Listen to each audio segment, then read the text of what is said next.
আসসালামু আলাইকুম বাচ্চারা।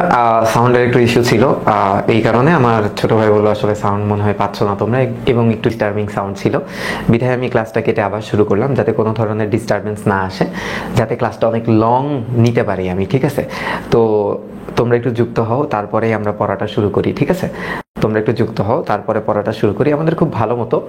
আমি তোমাদেরকে বলছিলাম যে 4টা ক্লাস নিতে হবে আমার মূল বইয়ের উপর, তো আজকে হচ্ছে সে প্রথম ক্লাসটা, এবং আমি চেষ্টা করব যাতে 4 ক্লাসেই হয়ে যায় তোমাদের, এবং 4 ক্লাস হয়ে গেলে আমাদের উপন্যাস এবং নাটকের উপর যে এমসিকিউ ক্লাস থাকে, প্রবলেম সলভিং ক্লাস থাকে, সেই ক্লাসগুলো আমি নিয়ে দেওয়ার চেষ্টা করব। তো এখন আমি একটু অপেক্ষা করি, আবারও তোমাদেরকে একটু বিরক্ত করলাম, আমি একটু পরে সবাইকে মেনশন দিব, তোমরা সবাই ক্লাসটাতে চলে আসবা বলে আমি একটু অপেক্ষা করি, সাউন্ডটা একটু দেখতে চাই, এবং একটু ডিস্টার্বিং সাউন্ড ছিল। এইবার ক্লিয়ার? ইয়েস ইয়েস ইয়েস, এইবার ক্লিয়ার। আগের ক্লাসটা আমি কেটে দিচ্ছি, হ্যাঁ এইবার ক্লিয়ার। ক্লাসটাতে চলে আসবা বলে আমি আসলে টেকনিক্যাল এররগুলো না মানে কোনোভাবেই বোঝার উপায় নাই, বুঝছো, কোনোভাবেই বোঝার উপায় নেই। আমি সরি যে ক্লাসটাকে কেটে দিতে হয়েছে। তো এখন সবাই একটু চলে আসো, হ্যাঁ সবাই একটু চলে আসো। আমি তোমাদেরকে কি পড়াচ্ছিলাম যে নর্মালি আমরা যেটা দেখি যে রাজার পুত্র রাজা হয়, তাই না? একটু ধৈর্য ধরবা, এবং তোমাদের ধৈর্যটা এখন খুব লাগবে। আমরা কি জানি বলো তো, যে রাজার পুত্র, হ্যাঁ রাজার পুত্র কি হয়? রাজা হয়, রাজা হয়, তাই না? এটা নর্মাল, রাজার পুত্র উত্তরাধিকার সূত্রে রাজা হয়। সো আমরা দেখব নবাবের পুত্র নবাবই হবে, নবাবের পুত্র নবাব হবে, নবাব হবে, তাই না? রাজার পুত্র যদি রাজা হয়, নবাবের পুত্র নবাব হবে। এইটা একটা নর্মাল সিনারিও, হ্যাঁ এইটা একটা নর্মাল সিনারিও। এখন বাংলার মসনদে অর্থাৎ বাংলার সিংহাসনে আলীবর্দী খাঁ তো ছিল না।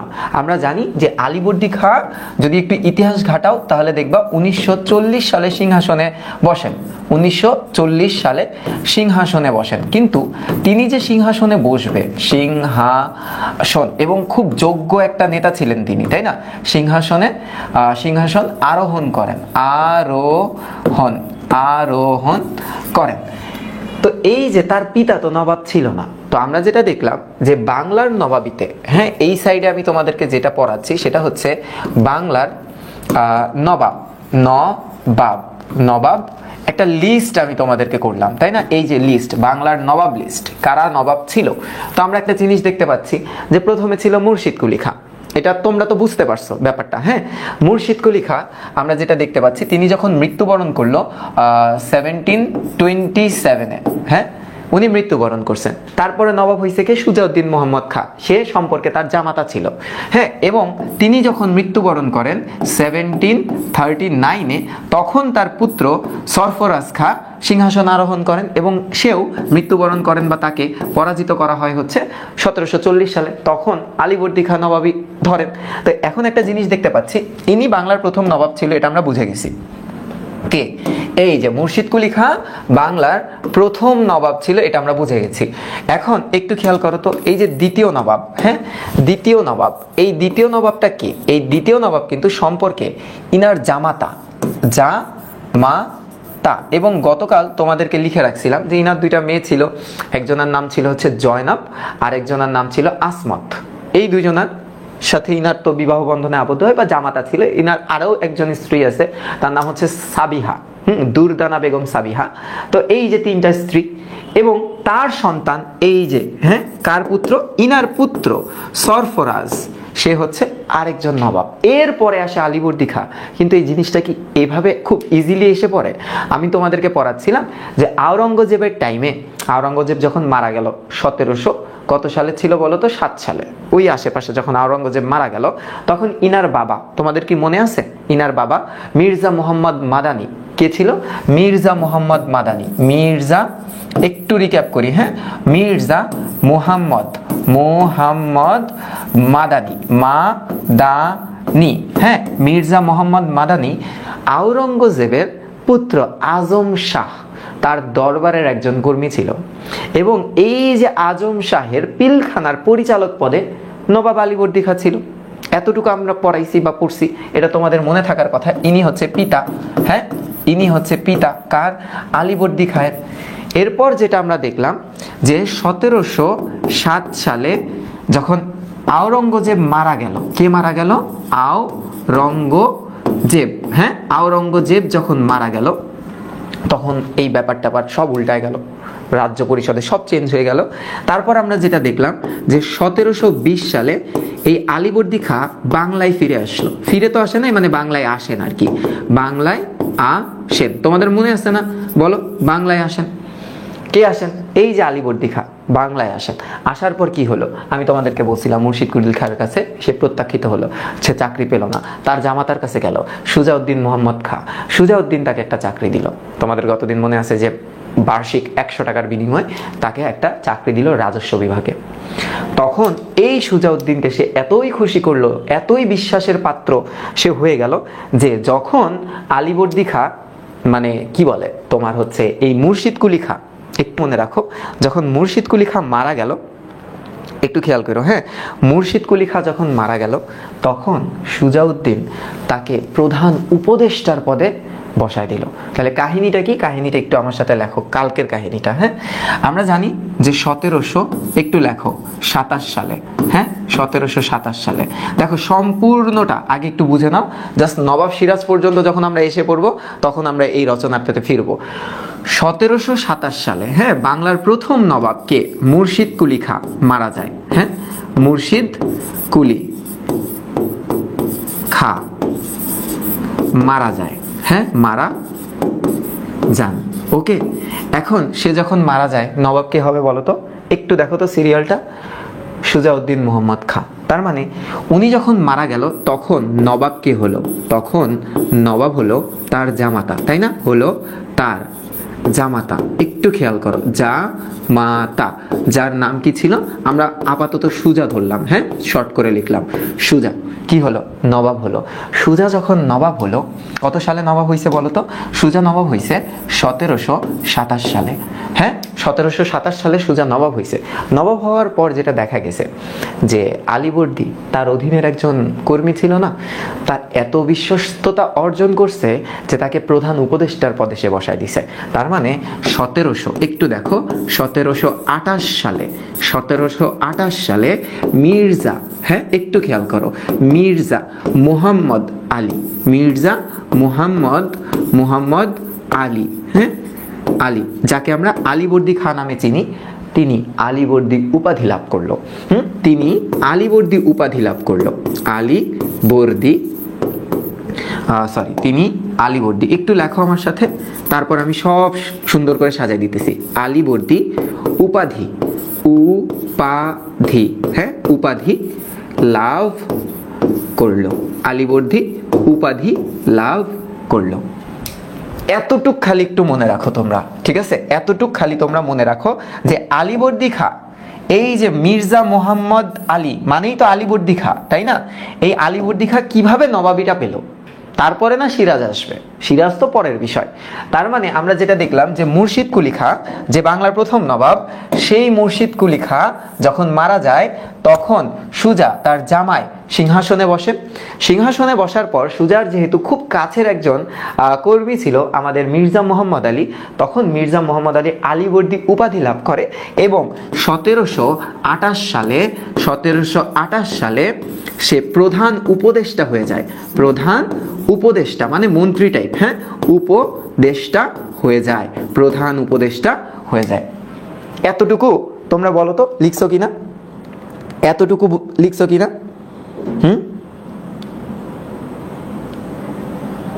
ক্যারেক্টার, আচ্ছা ক্যারেক্টার সবাইরই ক্যারেক্টার দিব, ঠিক আছে?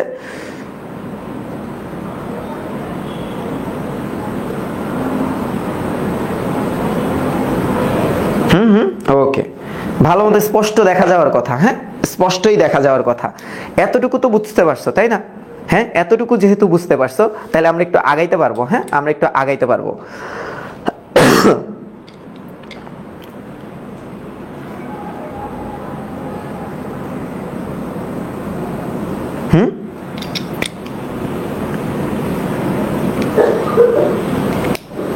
কমেন্ট কি আসে যায় না? কমেন্টে কি কোনো ঝামেলা হচ্ছে? ওকে, দেখো একটু একটু খেয়াল করো, আর অল্প একটু কাহিনী তোমাদেরকে পড়াতে হবে। প্রধান উপদেষ্টা লাভ করলে দেখো, তখন একটু মনে রাখো, তখন হ্যাঁ বাংলা আর উড়িষ্যা একত্রিত ছিল, বাংলা ও উড়িষ্যা, হ্যাঁ তখন বাংলা ও উড়িষ্যা এক ছিল, বুঝছো, এক ছিল, তখন বাংলা ও উড়িষ্যা এক ছিল।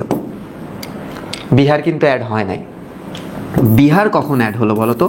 বিহার 1732 সালে, হ্যাঁ বিহার 1732 সালে বাংলার অধীনে আনেন, বাংলার অধীনে আনেন, কে আনেন বলো তো? তখনকার সম্রাট মোহাম্মদ শাহ, সম্রাট মুহাম্মদ শাহ। এইবার দেখো, তার মানে আমি কালকে তোমাদের 3টা কোয়েশ্চেন লিখে দিছিলাম, মনে আছে? সেই 3টা কোয়েশ্চেনের থেকে একটা জিনিস এখানের উত্তরটা আমরা পেয়ে গেলাম। সেটা কি? যে আগে কিন্তু বাংলা বিহার উড়িষ্যা একসাথে ছিল না। বাংলা বিহার উড়িষ্যা একসাথে হলো কবে বলো তো? বাংলা বিহার উড়িষ্যা একসাথে হলো হচ্ছে 1732 সালে। তাহলে এইবার একটা জিনিস চিন্তা করো, বাংলা এবং বিহার এমনি বিশাল অঞ্চল, তার উপরে যখন বাংলা এবং উড়িষ্যা এমনি বিশাল অঞ্চল, তার সাথে যখন বিহারটা অ্যাড হলো, তো বিহারের একজন তো প্রশাসনিক কর্তা থাকবে, কাউকে তো দিতে হবে। তখন সুজা কি চিন্তা করলো জানো? এই যে সুজা, যে এখন বাংলার নবাব, সে চিন্তা করলো আমার বিশ্বস্ত একজন মানুষ তো আছেই, তার নাম হচ্ছে আলীবর্দী। তাহলে আমি একটা কাজ করি, নায়েবে নাজিম বানাই দেই আলীবর্দীকে, কারণ আলীবর্দী তো সেই লিডিং ক্যাপাসিটিটা ছিল, তো তাকে করে দেওয়া হলো। এবং তার সাথে রক্ষী সহ প্রায় 5000 অশ্বারোহী, মানে তার সাথে অলওয়েজ 5000 অশ্বারোহীর একটা টিম থাকবে। তার মানে আমরা যেটা বুঝতে পারতেছি যে 1700, একটু খেয়াল করো, 1733 সালে, হ্যাঁ 1733 সালে বিহারের প্রধান প্রশাসনিক কর্তা, প্রধান প্রশাসনিক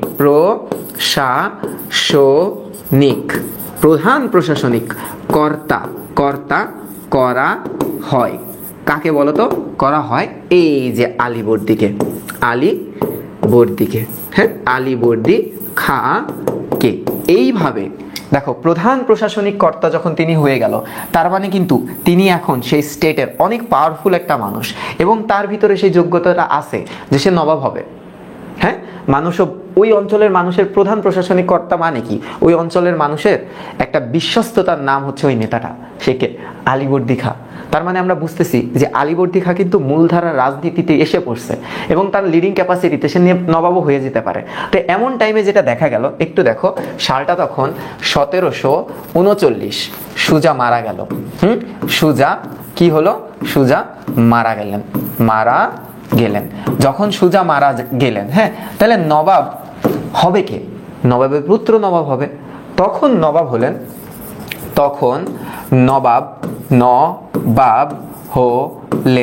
সরফরাজ। এই সরফরাজ এর আমলে গ্যাঞ্জামটা শুরু হয়। কিভাবে গ্যাঞ্জাম শুরু হয়? প্রথম 6 থেকে 7 মাস বা প্রায় বছর খানেক কোনো গ্যাঞ্জামই ছিল না, কিন্তু তারপর যেটা দেখা গেল যে নতুন উপদেষ্টা মণ্ডলীর সাথে এই সরফরাজের একটা প্রভাব, মানে এই সরফরাজ দুর্বল ক্যারেক্টারের ছিল, এবং আশেপাশের যে উপদেষ্টা মণ্ডলী ছিল না, তার উপর একটা ইনফ্লুয়েন্স করতে পারত। তো আলীবর্দীর সাথে এ নিয়ে বহুত গ্যাঞ্জাম হলো, এবং যেটা দেখা গেল, আমরা যেটা দেখি, একটু খেয়াল করো, একটা যুদ্ধ আছে, যুদ্ধটার নাম হচ্ছে গিরিয়ার যুদ্ধ। হ্যাঁ, এই গিরিয়ার যুদ্ধে হ্যাঁ 9 এপ্রিল, একটু দেখো, 9 এপ্রিল 1740-তে আলীবর্দী এই সরফরাজকে হারায় দেয়। হ্যাঁ, সরফরাজকে কি করে? পরাজিত করে। সরফরাজকে পরাজিত করে কি হয়? পরাজিত করে বাংলার মসনদে বসে। পরাজিত করে বাংলার, একটু খেয়াল করো, বাংলার মসনদে বসেন।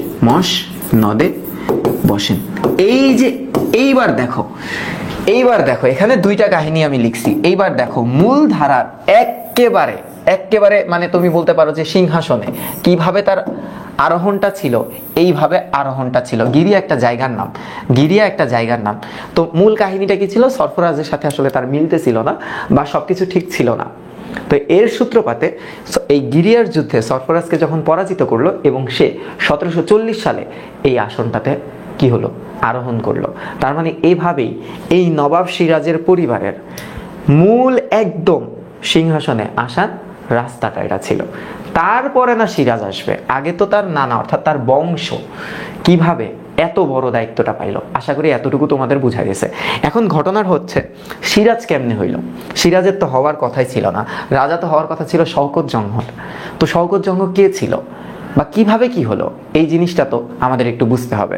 তো তোমরা এতটুকু লিখছো কিনা একটু বলো তো, এতটুকু লিখছো কিনা একটু বলো তো। হ্যাঁ,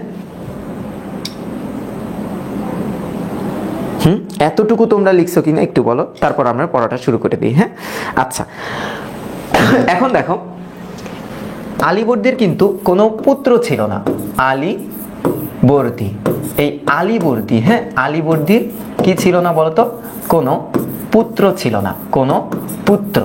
আলীবর্দীর কোনো পুত্র ছিল না, ঠিক আছে, ছিল না। মেয়ে ছিল 3টা, মেয়ে ছিল 3টা। এটা তোমরা সবাই জানো, তোমাদের বইতে দেওয়া আছে, চরিত্র ইয়েতে তোমাদের বইতে দেওয়া আছে। মেয়ে ছিল কয়টা আমি তোমাদেরকে একটু বলি। মেয়ে ছিল 3টা।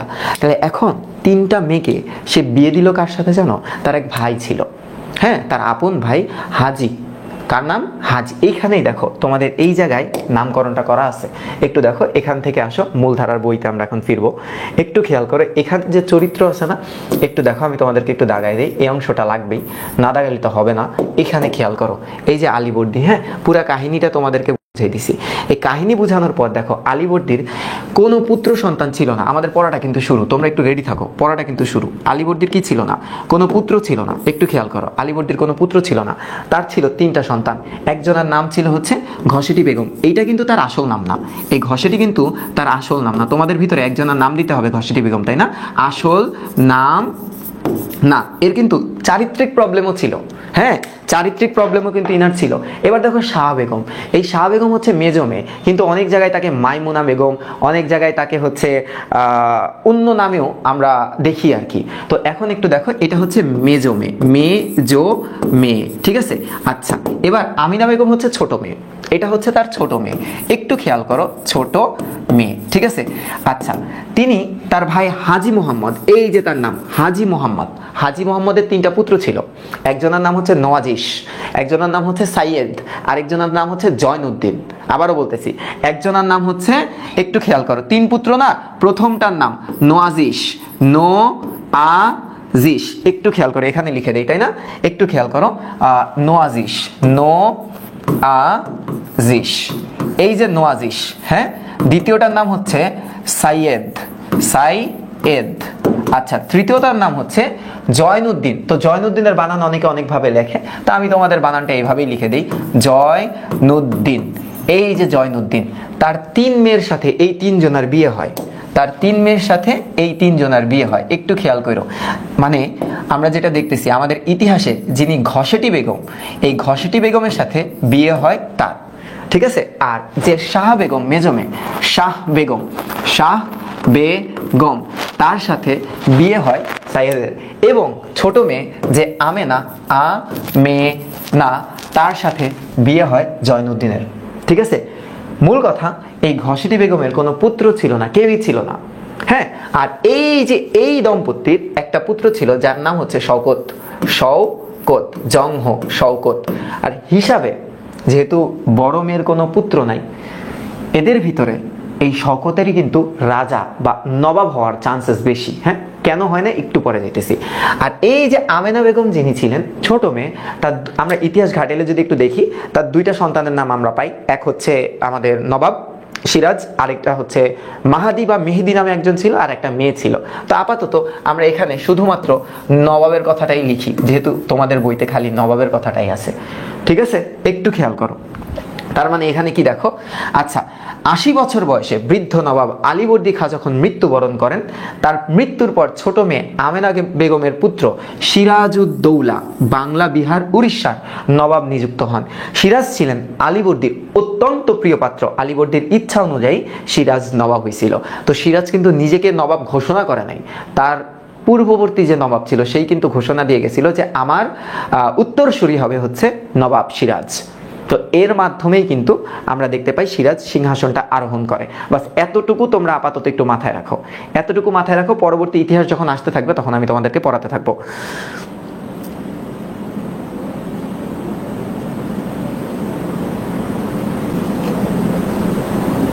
ঠিক আছে, ওকে। তোমরা একটু বলো তো যে তোমরা কি ক্লিয়ার ব্যাপারটা সম্পর্কে? এই ব্যাপারগুলো একটু লিখছো না? এই পুরো ব্যাপারগুলো তুমি একটু লিখছো না? তোমরা একটু লিখছো না? যদি এই পুরো ব্যাপারগুলো লিখে ফেলো তাহলে এখন আমরা ঘটনাটা শুরু করব। ঠিক আছে, আমাদের প্রথম অঙ্ক আমাদের শুরু হচ্ছে এখন।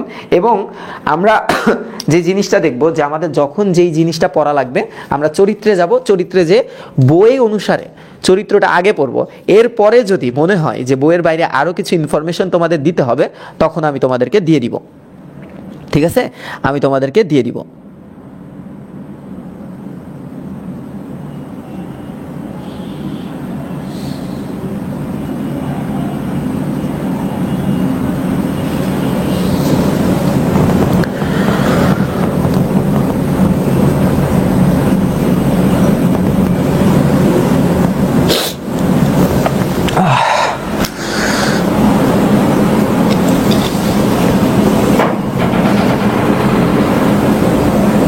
এইবার নাও স্টার্ট। হ্যাঁ, স্টার্ট। আমাদের নাটকটা স্টার্ট হচ্ছে, স্টার্ট। ঠিক আছে, আমাদের নাটকটা আমরা স্টার্ট করতেছি। দেখো একটু খেয়াল করো, শুরু, নাটক শুরু। হ্যাঁ, একটু দেখো, ক্লাস কিন্তু বড় হবে। প্রথম কথা, আমরা যখন নাটক মঞ্চস্থিত হয় না, তখন কি হয় দেখো তো, একটা বিশাল পর্দা থাকে। একটা পর্দা থাকে, এই সামনে দর্শক সারি থাকে, আর এই স্টেজের উপরে আমাদের যারা অ্যাক্টর থাকে না, তারা কি করে, অভিনয় শিল্পী যারা আছে তারা অভিনয়ের জন্য প্রস্তুতি গ্রহণ করে এবং পর্দাটা উন্মোচন হয়, সবাই সবার জায়গায় দাঁড়ায় থাকে। যেই বলা হয় স্টার্ট, তখন আমাদের নাটকটা শুরু হয়। তো এখানে কি বলতেছে দেখো, যবনিকা কথাটার অর্থ হচ্ছে পর্দা। পর্দা উত্তোলনের অব্যবহিত পূর্বে, মানে উত্তোলনের পূর্বে, মানে যবনিকা অর্থাৎ পর্দা উত্তোলনের আগ মুহূর্তে। ঠিক আছে, আগ মুহূর্তে, মুহূর্তে কি হচ্ছে একটু দেখো তো, ঠিক আগ মুহূর্তে। আবহ সঙ্গীত, আবহ সঙ্গীত কথাটার অর্থ কি জানো? আবহ সঙ্গীত অর্থাৎ আগে আমাদের কি হচ্ছে, ব্যাকগ্রাউন্ড একটা মিউজিক হচ্ছে, ব্যাকগ্রাউন্ড, বিজিএম আর কি যেটাতে বলে, ব্যাকগ্রাউন্ড মিউজিক। হ্যাঁ, একটা মিউজিক বাজানো হইতেছে, তো ধরো বাজতেছে। সঙ্গীতের পটভূমিতে নেপথ্যে ঘোষণা। নেপথ্যে ঘোষণা মানে একটা ঘোষণা দিতেছে। দেখো কি ঘোষণা, ঘোষণাটা এরকম দেখো, এক স্বাধীন বাংলা থেকে আর এক স্বাধীন বাংলায় আসতে বহু দুর্যোগের পথ আমরা পাড়ি দিয়েছি। মানে দর্শকদের দৃষ্টি আকর্ষণ করে সবাইকে এখন মনোযোগী করে তুলতেছে। বহু লাঞ্ছনা, বহু পীড়নের গ্লানি, গ্লানি কথাটার অর্থ হচ্ছে হতাশা, হতাশা আমরা সহ্য করেছি। দুই স্বাধীন বাংলার ভেতর আমাদের সম্পর্ক অত্যন্ত গভীর। আজ এই নতুন দিনে প্রান্তে দাঁড়িয়ে বিস্মৃত অতীতের পানে, পানে মানে দিকে, দিকে দিকে দৃষ্টি ফেরালে বাংলার শেষ সূর্যলোকিত দিনের সীমান্ত রেখায় আমরা দেখতে পাই নবাব সিরাজউদ্দৌলাকে। হ্যাঁ, আচ্ছা, নবাব সিরাজের দুর্বহ জীবনের মর্মন্তদ কাহিনী আমরা স্মরণ করি গভীর বেদনায়, গভীর সহানুভূতিতে। সে কাহিনী আমাদের ঐতিহ্য, আজ অতীতের সঙ্গে একত্র হবার জন্য আমরা বিস্মৃতির যবনিকা উত্তোলন করছি, পদ্মা উত্তোলন করা হইতেছে। এখন একটা নাটক হবে। কি নাটক একটু দেখো। প্রথম কথা, প্রথম দৃশ্যটা আমরা একটু দেখার চেষ্টা করি। এই যে প্রথম দৃশ্য, এই অঙ্কের প্রথম দৃশ্য। হ্যাঁ, তো এক একটা দৃশ্য কত, 10-15 মিনিটের একটা দৃশ্য। ধরো এখন তোমরা একটা সিনেমা দেখতেছো, একটা সিনেমায় এখন একটা মারামারি হইতেছে, ফাইটিং সিন। এই ফাইটিং সিন কতক্ষণ হয়? সর্বোচ্চ 5-7 মিনিট। তো এইখানে একটা 5-7 মিনিটের ফাইটিং সিনারিও দিয়ে শুরু, এখানে ফাইটিং সিনারিও দিয়ে শুরু। হ্যাঁ, অর্থাৎ একটা যুদ্ধ চলতেছে, এই জায়গায় যুদ্ধ হচ্ছে, একটু খেয়াল করো। হ্যাঁ, একটা যুদ্ধ হচ্ছে, কার সাথে কার? এখানে যুদ্ধ হচ্ছে ব্রিটিশ বাহিনী। হ্যাঁ, একটা ব্রিটিশ বাহিনী ভার্সেস কারা? নবাব, নবাব, তাদের এখন একটা যুদ্ধ হচ্ছে। তো এই যুদ্ধে মানে পাওয়ারফুল পার্টি কোনটা? হ্যাঁ, পাওয়ার কার হাতে? একটু খেয়াল করো, পাওয়ার হচ্ছে নবাবের হাতে, পাওয়ার হচ্ছে নবাবের হাতে, নবাবের হাতে হচ্ছে পাওয়ার, নবাবের হাতে পাওয়ার। এখন তোমাদের মনে হতে পারে ভাই কাহিনীর শুরুতেই যদি যুদ্ধ হয়ে যায় আমরা আগা মাথা বুঝবো কিভাবে? যুদ্ধের কারণটা কি, কেন যুদ্ধ হচ্ছে? এই মনে একটা প্রশ্ন আসতে পারে না? আমি প্রশ্নগুলো দূর করে দিতেছি। দেখো, প্রথম কথা, এখানে কয়েকটা ক্যারেক্টার আছে, কয়েকটা ক্যারেক্টার মানে এই দৃশ্যে যারা যারা অভিনয় করতেছে তারা, যার ভিতরে ক্যাপ্টেন ক্লেটন আছে, ওয়ালি খাঁ আছে, জর্জ আছে, হলওয়েল আছে, উমিচাঁদ আছে, মীর মর্দান আছে, মানিক চাঁদ আছে, সিরাজ আছে, রায়দুল্লভ আছে, ওয়াটস আছে। প্রথম কথা, কিচ্ছু বুঝো না এরা কারা। আগে আমাদের বুঝতে হবে এই দৃশ্যটা কোথায়। দৃশ্যটা কোথায়? ফোর্ট উইলিয়াম দুর্গ। দুর্গ কেন গঠন করা হতো বলতো? যুদ্ধক্ষেত্রে দুর্গ শত্রুর আক্রমণ থেকে বাঁচার জন্য দুর্গ বানানো হতো। কার আক্রমণ থেকে? শত্রুর আক্রমণ থেকে, আক্রমণ, হ্যাঁ, থেকে বাঁচার জন্য, বাঁচার জন্য কি করা হতো? দুর্গ বানানো হতো। এই যে দুর্গ, এখন ফোর্ট মানেই কিন্তু দুর্গ। ফোর্ট মানে রেড ফোর্টের নাম শুনছি না, লাল দুর্গ। হ্যাঁ, এবার একটু দেখো উইলিয়ামটা কে? উইলিয়াম হচ্ছে ইংরেজ রাজা। কে? ইংরেজদের তখনকার রাজা ছিল। যেমন তোমরা ইন্ডিয়াতে যদি এখন কলকাতায় ঘুরতে যাও, ভিক্টোরিয়া মেমোরিয়াম, ভিক্টোরিয়া এই, ভিক্টোরিয়া ওই, ভিক্টোরিয়া পার্ক, এগুলো শুনছো না? কখন হয়েছে এই জিনিসগুলো? যখন রানী ভিক্টোরিয়া শাসন কার্যে ছিল। তো রাজার সম্মানে এই নামকরণগুলো চেঞ্জ হয়। এটা তোমাদের বুঝাবো কেমনে? বঙ্গবন্ধু টানেল, বঙ্গবন্ধু এটা, বঙ্গবন্ধু ওইটা, বঙ্গবন্ধু সেটা, তোমরা দেখছো না? এটা হচ্ছে ডিপেন্ড করে শাসনের উপরে, কাকে সম্মান দিবে না দিবে।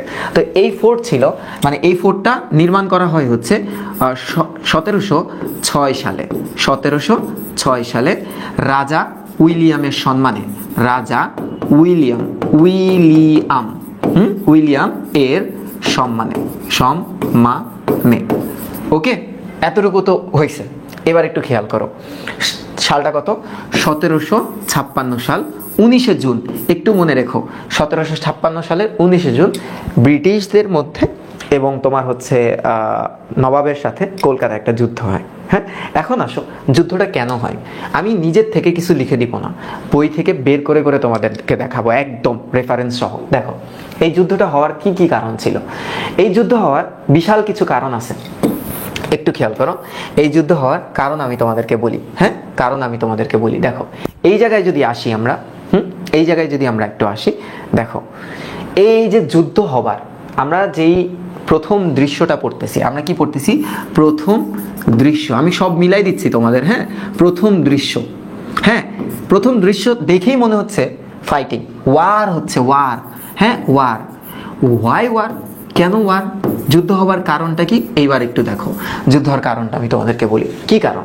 খেয়াল করো, কাশিম বাজারে তোমরা গোলাগুলি আমদানি করছো, এইটা হচ্ছে 1 নাম্বার কারণ। কয় নাম্বার কারণ? কারণ নাম্বার 1। এই যে যুদ্ধটা হইতেছে, এই যুদ্ধের 1 নাম্বার কারণ কি? কাশিম বাজার একটা জায়গা কলকাতা, সেই জায়গায় কি হবে? সেই জায়গায় ইংরেজরা ব্যবসা করবে। কিন্তু ব্যবসার আড়ালে তারা কি করতেছে?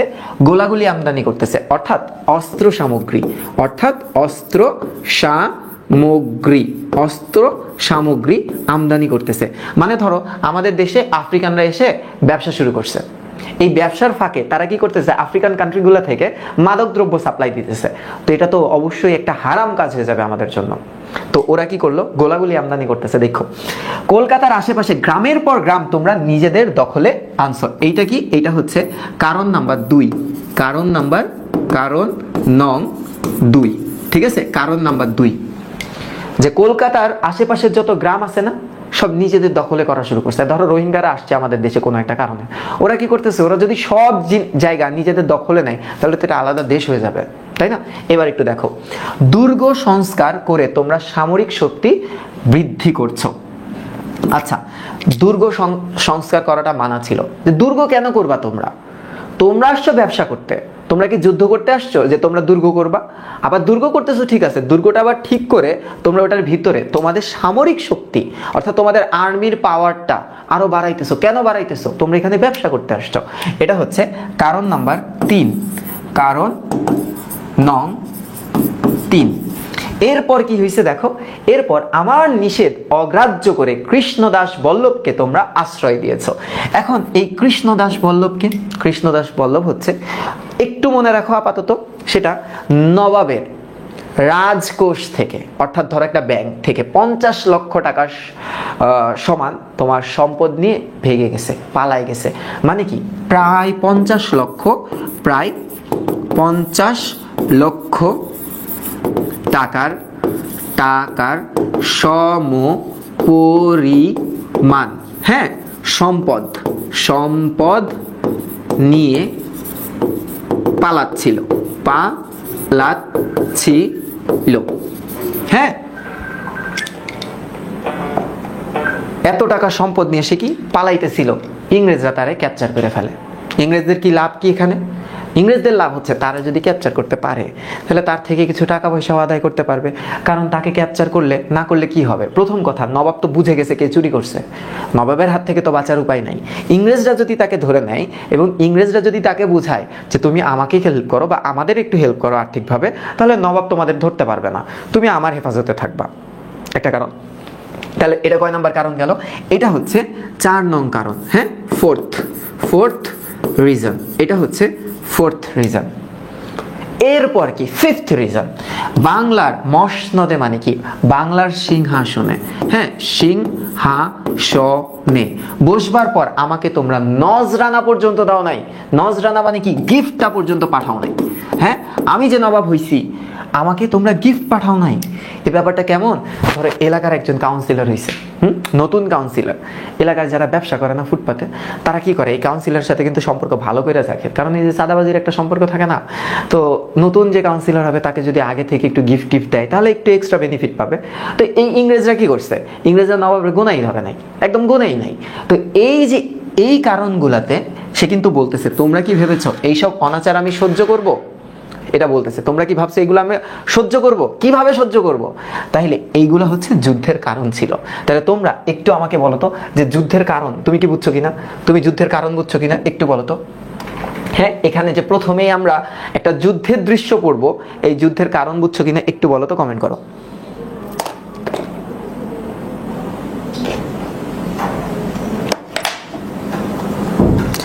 আগে ক্যারেক্টার নিয়ে গ্যাঞ্জাম করিস না, ক্যারেক্টার নিয়ে গ্যাঞ্জাম করিস না, আগে বল এতটুকু বুঝছিস কিনা।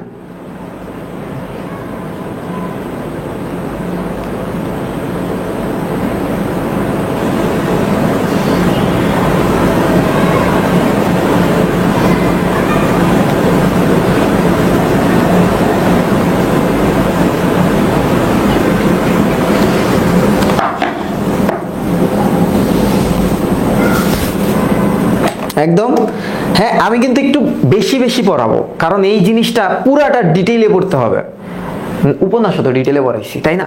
একটু দেখো, যদি বুঝে যাও তাহলে আমরা শুরু করি পড়াটা। হ্যাঁ, শুরু করি। এখন শুরু করার আগে তো আমাদের ক্যারেক্টারগুলো বুঝতে হবে।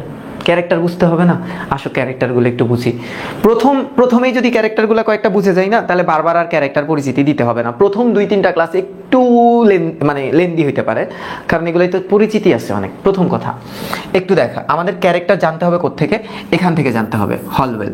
কেন এখান থেকে জানতে হবে আমি তোমাদেরকে বলি। হলওয়েল, উমিচাঁদ, হ্যাঁ, উমিচাঁদ, মীর মর্দান, মানিকচাঁদ, সিরাজউদ্দৌলা মানে নবাব আমি, রায়দুর্লভ এবং ওয়াটস।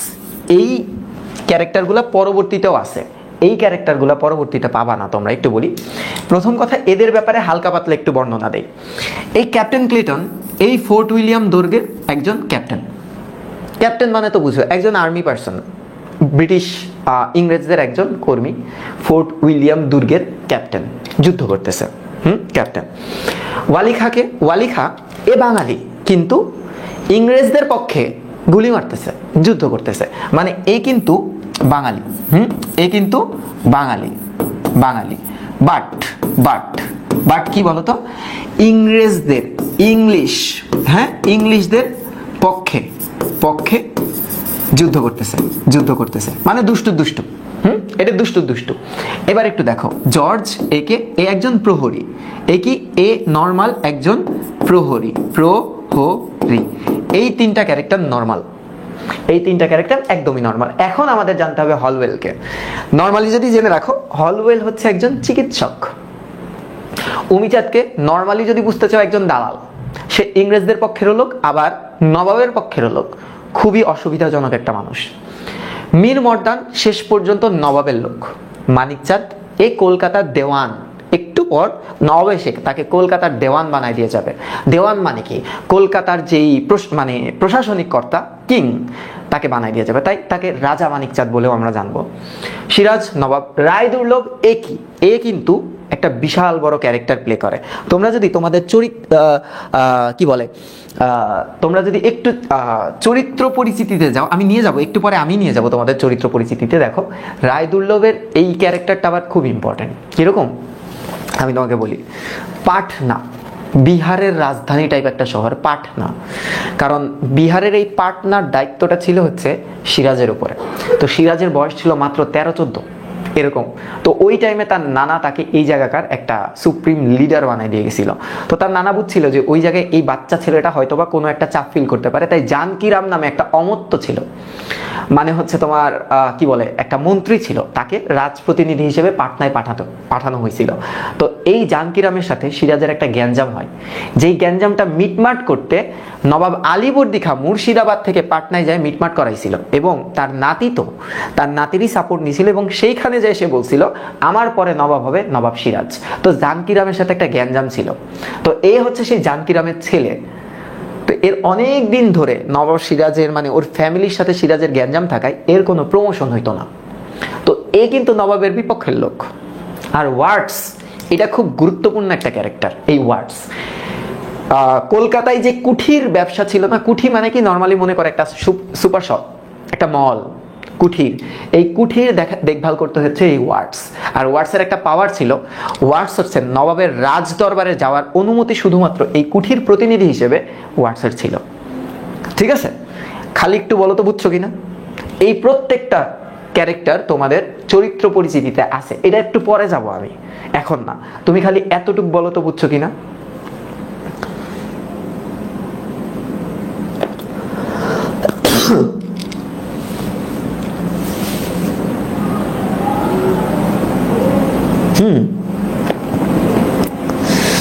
হ্যাঁ ঠিক আছে, এইবার খেলা শুরু। হ্যাঁ, খেলা শুরু। দেখো, নবাব সৈন্য দুর্গ আক্রমণ করতেছে।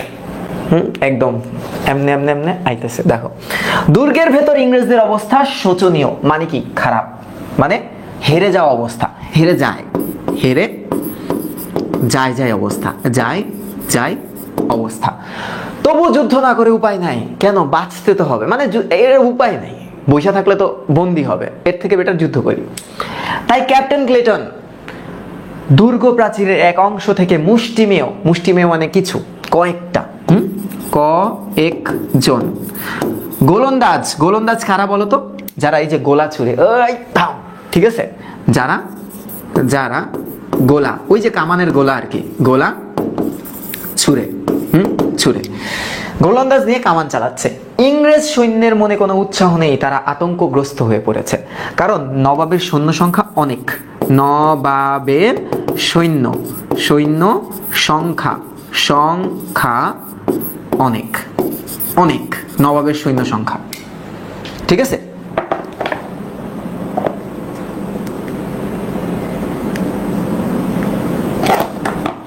একটু দেখো, অনেক সৈন্য সংখ্যা নিয়ে আসছে, নবাব আছে। দেখো একটু খেয়াল করো, হ্যাঁ একটু খেয়াল করো। ক্লেটন বলতেছে, ক্লেটন তো ক্যাপ্টেন না, ক্যাপ্টেন বলতেছে, এই প্রাণপণে যুদ্ধ করো সাহসী ব্রিটিশ সৈনিক, যুদ্ধে জয়লাভ অথবা মৃত্যুবরণ, এই আমাদের প্রতিজ্ঞা। ভিক্টরি অর ডেথ, মানে কি, হয় জয়,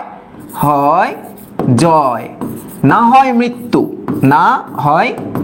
মৃত্যু, হার মেনো না। হ্যাঁ, গোলাগুলির শব্দ প্রবল হয়ে উঠলো। ক্যাপ্টেন ক্লেটন একজন বাঙালি গোলন্দাজের দিকে এগিয়ে গেল। বাঙালি গোলন্দাজ মানে তাদের বিপক্ষে যারা যুদ্ধ করতেছে। কি বলতেছে দেখো, ক্লেটন বলতেছে, তোমরাও প্রাণপণে যুদ্ধ করো, যুদ্ধ করো বাঙালি বীর, বিপদ আসন্ন দেখে কাপুরুষের মতো হাল ছেড়ে দিও না তোমরা, যুদ্ধ করো, প্রাণপণে যুদ্ধ করো, ভিক্টোরি অর ডেথ। মানে ওই নিজে পারতেছে না, ওই আবার বাঙালিও কাছে গেছে, এই ভাইয়া তুমিও যুদ্ধ করো, যুদ্ধ করো, হার মেনো না। এরপর কি বলতেছে দেখো, ওয়ালি খাঁ। এই ওয়ালি খাঁকে, ওয়ালি খাঁ এই যে একজন প্রহরী বলে দিছে, ও কি, ও একজন প্রহরী। হ্যাঁ, মানে ও আসলে ইংরেজদের পক্ষে কাজ করতেছে, কিন্তু বাঙালি, ও ইংরেজদের পক্ষে কাজ করতেছে, ইংরেজদের পক্ষে পক্ষে কাজ করছে, কাজ করছে কিসের জন্য, টাকার জন্য, টাকার জন্য, হ্যাঁ করতেছে। সে কি বলতেছে দেখো, যুদ্ধ বন্ধ করার আদেশ দিন, যুদ্ধ বন্ধ করার আদেশ দিন ক্যাপ্টেন ক্লেটন, নবাব সৈন্য দুর্গের কাছাকাছি এসে পড়ছে। এখন ক্লেটন বলতেছে না না, যুদ্ধ বন্ধ করা যাবে না। ওয়ালি খাঁ বলতেছে এখনই যুদ্ধ বন্ধ করুন, নবাব সৈন্যের কাছে আত্মসমর্পণ না করলে একটি প্রাণীকেও তারা রেহাই দেবে না, কারণ তারা অনেক হিংস্র ভাবে আসতেছে। কারণ কি, নবাব তো খুব খেপা, কারণ যে 5টা কারণ দেখাইছে যুদ্ধের, নবাব তো খুবই রাগা। কারণ কি বলতো, নবাব নবাব একদম একদম অখুশি তাদের উপর, অখুশি, হ্যাঁ অখুশি তাদের উপর। ক্লেটন বলতেছে এই চুপ বেঈমান, কাপুরুষ বাঙালির কাছে যুদ্ধ আর বন্ধ করব না, যুদ্ধ করতেই হবে।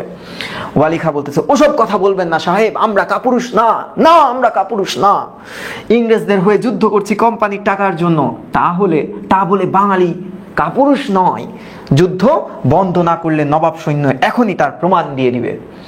কথাটা বুঝতে পারছো তো? তো কাপুরুষ বলতে কাদেরকে বলছে, অ্যাকচুয়ালি কাপুরুষ বলতে বলছে নবাবের দলকে, হ্যাঁ নবাবের দল বলকে, দল বলকে। তো বলতেছে আমাদেরকে কাপুরুষ বলবেন না, আর যাই বলেন। দেখেন আমি টাকার জন্য ঠিকই কাজ করি, কিন্তু জাত হিসাবে কিন্তু আমি বাঙালি। ওই যে অনেক সময় দেখা যায় না যে ফল্ট করছে, কোন একটা ফল্ট, একটা মানুষ বইলে বসে না, হ্যাঁ এই বরিশাইলারা এমনই হয়। আরে ভাই মানুষ ফল্ট করছে, একজন বরিশাইলার লিগা কি তুই পুরো জগৎ বরিশাইলারে তুই মানে ফেউ ধরবি? এটা কি হয়? তো ও কিন্তু এটার প্রতিবাদ করছে। এখন ক্লেটন বলতেছে হোয়াট ননসেন্স, এত বড় সাহস, যত বড় মুখ নয় তত বড় কথা, কেমনে বললাম, মানে একদম, ও তো ক্যাপ্টেন আর ও তো প্রহরী, তো প্রহরী এত বড় কথা বলে ফেলছে, তাহলে ক্যাপ্টেন কি করবে? ক্যাপ্টেন এই দাঁড়া তোর থাপড়ানো, এরকম একটা সিচুয়েশন দেখো। ওয়ালি খানকে চর মারার জন্য এগিয়ে গেল, অপর এক রক্ষে দ্রুত প্রবেশ। এই যে রক্ষীটা আসবে এবার ইংরেজ, এই রক্ষীটাকে, এই রক্ষীটা হচ্ছে ইংরেজ, ইংরেজ তাদের, মানে এখানে আমরা যেটা দেখতে পেলাম ওদের দলের ভিতরে একটা বিশৃঙ্খলা সৃষ্টি হয়েছে।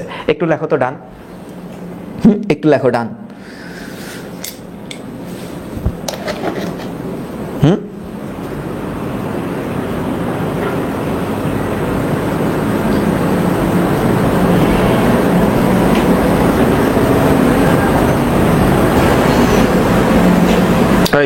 সাবাস। এইবার দেখো, হ্যাঁ এবার কি বলতেছে জর্জ, এই যে আরেকজন রক্ষী আসছে, জর্জ হচ্ছে রক্ষী। এখন এই রক্ষীটা কি করবে দেখো, এখন রক্ষী আসছে বলতেছে ক্যাপ্টেন ক্লেটন শুনেন, অধিনায়ক এনসাইন পিকার্ডের পতন হইছে। মানে কি? ও হত্যা, মানে ওকে শেষ করে ফেলছে, হ্যাঁ হত্যা। আচ্ছা হত্যা মানে এই অধিনায়ক আরেকজন ক্যাপ্টেন, এটাকে আরেক ক্যাপ্টেন, আরেক কাপ্তান, হ্যাঁ ক্যাপ্টেন, তার নাম কি? তার নাম হচ্ছে এনসাইন পিকার্ড। তার কি হইছে? পতন হইছে। পেরেন্স পয়েন্টে সমস্ত ছাউনি ছাড়খাড় করে ভারী ভারী কামান নিয়ে নবাব সৈন্যের দুর্গের দিকে এগিয়ে আসতেছে। তাহলে পেরেন্স পয়েন্ট কি? এই পেরেন্স পয়েন্ট হচ্ছে, চিন্তা করো একটা চিপা গলি, এটা ধরলাম একটা চিপা গলি, হ্যাঁ একটা চিপা গলি। এই গলি দিয়ে মানে এই গলিতে নরমালি আসার কথা না, এই গলিতে নরমালি আসার কথা না। তো এই দিক থেকে নবাবের সৈন্যরা আসছে এমনি একদম, হ্যাঁ আসছে, আইসে ছাউনি একদম ছাড়খাড় করে দিছে। এখন ক্লিটন বলতেছে কি করে তারা এখানে আসবার পথ খুঁজে পেল, কি করে find out, please find out. এখন জর্জ বলতেছে উমিচাঁদের গুপ্তচর নবাব ছাউনিতে খবর পাঠাইছিল। তাহলে এই উমিচাঁদ ক্যারেক্টারটাকে একটু দেখো, এই মানে প্রথম দৃশ্য অনুসারে আমি বলতেছি, উমিচাঁদ একজন বন্দী এবং সে একজন বাঙালি, মানে জাতিতে বাঙালি না আর কি, মানে তিনি হচ্ছে এই পক্ষের, এরা ভাবতেছে এই পক্ষের। এ খুব বিপজ্জনক একটা লোক, হ্যাঁ এই লোকটা খুব বিপজ্জনক, বিপদ। কারণ দুই পক্ষের সাথে সুসম্পর্ক সে বজায় রাখতে চায়। এদিককার খবর ওই দিকটায়, ওই দিককার খবর এদিকটায়, মানে খবর এদিক ওদিক করে, খবর এদিক এদিক ওদিক এদিক ওদিক করে, ঠিক আছে, খবর এদিক ওদিক করে। এখন কি হয়েছে দেখো, উমিচাঁদের গুপ্তচর নবাব ছাউনিতে খবর পাঠিয়েছিল। নবাবের পদাতিক, পদাতিক মানে হচ্ছে ইউনিফর্মড, ইউনিফর্মড, একটু দাঁড়াও, ইউনিফর্মড বাহিনী দমদমের শুরু রাস্তা দিয়ে চলে এসেছে, আর গোলন্দাজ বাহিনী শিয়ালদহের মারাঠা খাল পেরিয়ে বন্য স্রোতের মতো ছুটে আসছে। তাহলে এখান থেকে দুইটা এমসিকিউ আসবে, দুইটা এমসিকিউ, দুইটা, হ্যাঁ দুইটা এমসিকিউ। এমসিকিউ হতে পারে এরকম, পদাতিক বাহিনী কোন দিক থেকে আসছে? দমদমের পথ দিয়ে, অথবা দমদমের পথ দিয়ে কারা আসছে? সেটা হচ্ছে পদাতিক বাহিনী। আর গোলন্দাজরা কোত্থেকে আসছে?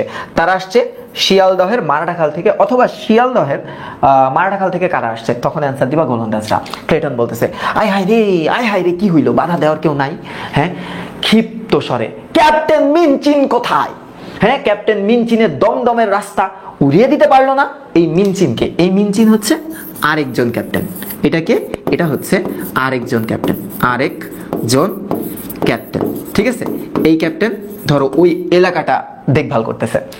জর্জ বলতেছে ক্যাপ্টেন মিনচিন, কাউন্সিলর ফকল্যান্ড আর মানিংহাম নৌকায় করে দুর্গ থেকে পালাই গেছে। এখন ক্যাপ্টেন ক্লেটনের মাথায় হাত, আমার রেখা সব দি পালাই গেছে, এখন আমি করবো কি? ঠিক আছে, এরপর দেখো কি বলতেছে যে ওরা সবাই পালাই গেছে। তাহলে প্রশ্নটা আসতে পারে পালাই গেল কারা? হ্যাঁ, পালালো কারা? এখান থেকে একটা প্রশ্ন আসতে পারে যে পালালো কারা, কারা? ক্লেটনও পালাই যাবে একটু পরে, দেখো। এখন ক্লেটন বলতেছে কি, হে কাপুরুষ বেঈমান, জ্বলন্ত আগুনের মুখে বন্ধুদের ফেলে পালিয়ে যায়, চালাও গুলি, চালাও, নবাব সৈন্যদের দেখিয়ে দাও বিপদের মুখে ইংরেজ বীর সন্তান কতখানি দুর্জয় হয়ে ওঠে। মানে ও কি, ও হচ্ছে এখনো আপোষে আসতেছে না, এখনো আপোষ করবে না। ও জানে যে ও নিশ্চিত হারবে, এখনো আপোষ করবে না, এখনো আপোষ করতেছে না। এবার দেখো জন হলওয়েলের প্রবেশ। এই হলওয়েল কে ছিল? এই হলওয়েল একজন চিকিৎসক, হ্যাঁ, পরে সিভিল সার্জনে যোগ দেন ক্ষমতার লোভে আর কি। তো ইনা সম্পর্কে আমরা জানবো।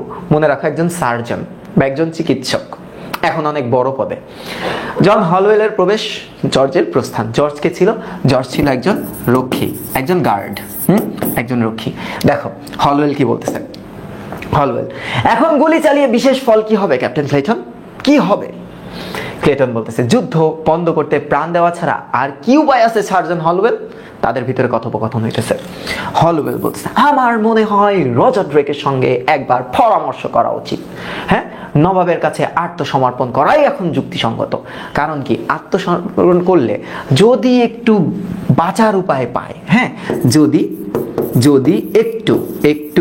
একটু বাঁচার কি উপায় পায়, কারণ এখন নবাবের সাথে যুদ্ধে লেগে তো পারবো না, তাই নবাবের হাত পা ধরবো, ও নবাব আমার একটু মাফ করে দাও, ঠিক আছে, এই সুযোগটার জন্য। এখন ক্লেটন কি বলতেছে দেখো, তাতে কি নবাবের অত্যাচার থেকে আমরা রেহাই পাবো ভাবছেন? কোনো উপায় আছে? এখন হলওয়েল বলতেছে তবু কিছু আশা থাকবে, কিন্তু যুদ্ধ টিকে থাকার কোনো আশা নাই। গোলাগুলি আছে, তা দিয়ে আজ সন্ধে পর্যন্ত যুদ্ধে টিকা যাবে না এ বলতেছে। কারণ আমাদের কাছে অস্ত্র সামগ্রীও নাই। হ্যাঁ, আমাদের কাছে কি নাই? অস্ত্র সামগ্রী ও শেষ প্রায়, আমরা কোনোভাবেই পারবো না। হ্যাঁ, তারপর কি বলতেছে, ডাচদের কাছে, ফরাসিদের কাছে, সবার কাছে আমরা সাহায্য চেয়েছিলাম, কিন্তু সৈন্য তো দূরের কথা, এক ছটাক বারুদ পাঠিয়েও কেউ আমাদের সাহায্য করলো না। হ্যাঁ, কেন করবে না? কারণ তারা প্রথমেই গুতাগুতি করছিল ওদের সাথে। মানে এরা কিন্তু প্রত্যেকেই ইন্ডিয়ার জন্য বহিরাগত ব্যবসায়ী ছিল। এরা কিন্তু প্রত্যেকেই বহিরাগত ব্যবসায়ী ছিল। হ্যাঁ, ব্যবসায়ী, কিন্তু তারা কিন্তু কেউ পলিটিক্সে এন্ট্রি করে নাই। এই পলিটিক্সে এন্ট্রি করছে কিন্তু এই বদেরা, ঠিক আছে, ইংরেজরা। তো ওরা কি করছে, ওরা চাইছে প্রথমে প্রত্যেকটা কম্পিটিটরের মার্কেট থেকে সরায় দেওয়ার জন্য। এর জন্য সবার সাথে ওদের সম্পর্ক খারাপ। অনেক হেল্প চাইছে কিন্তু হেল্প দেয় না কেউ, ঠিক আছে। এবার কি বলতেছে, কোণঠাসা হয়ে গেছে। এখন বলতেছে কি দেখো, এখন বলতেছে ক্লেটন, ক্লেটন কি বলতেছে দেখো, তাহলে আপনি এখানে অপেক্ষা করুন, আমি গভর্নর ড্রেকের সাথে একবার আলাপ করে আসি। এই গভর্নর ড্রেকটা কি? এই গভর্নর ড্রেক হচ্ছে ইংরেজদের পক্ষে কলকাতার দায়িত্বে যে ছিল। হ্যাঁ, এটা হচ্ছে ইংরেজদের পক্ষে, ইংরেজদের পক্ষে কলকাতার দায়িত্বে যে ছিল। হ্যাঁ, কলকাতার দায়িত্বে যে ছিল, মানে কলকাতার সব থেকে পাওয়ারফুল ইংরেজ কর্মী হচ্ছে গভর্নর ড্রেক। এখন দেখো কি বলতেছে, আচ্ছা ভালো কথা, ক্লেটন প্রস্থান, ভাগছে, দৌড় মারছে। ক্লেটন আর ফিরবে না, ও পালাইছে। বাইরে থেকে যথারীতি গোলাগুলির আওয়াজ আসছে। হলওয়েল চিন্তিত, এদিক ওদিক পাইচারি করতেছে। আহারে কি হবে এখন, কি হবে, আমার তো একটা প্ল্যান করতে হবে, ঠিক আছে, এরকম করতেছে। এখন দেখো হলওয়েল পাইচারি থামিয়ে হঠাৎ চিৎকার, এই কে আছো এদিকে, কে আছো এদিকে আসো, হ্যাঁ, come to me please, come to me. এখন জর্জ আসছে। জর্জটা মনে আছে কে? ওই যে রক্ষী এসে বলতেছে, yes sir, What do you want? Please tell me. এখন হলওয়েল বলতেছে, উমিচাঁদকে বন্দি করে কোথায় রেখেছো? ওকে নিয়ে আসো। এই উমিচাঁদকে বন্দি করছিল কে একটু বলি। উমিচাঁদকে বন্দি করছিল হচ্ছে রজার ড্রেক। এই বন্দি করার কারণটা কি ছিল? বন্দি করার কারণটা ছিল ও নবাবের কাছে ইংরেজদের কথা বলে দিত। হ্যাঁ, নবাবের কাছে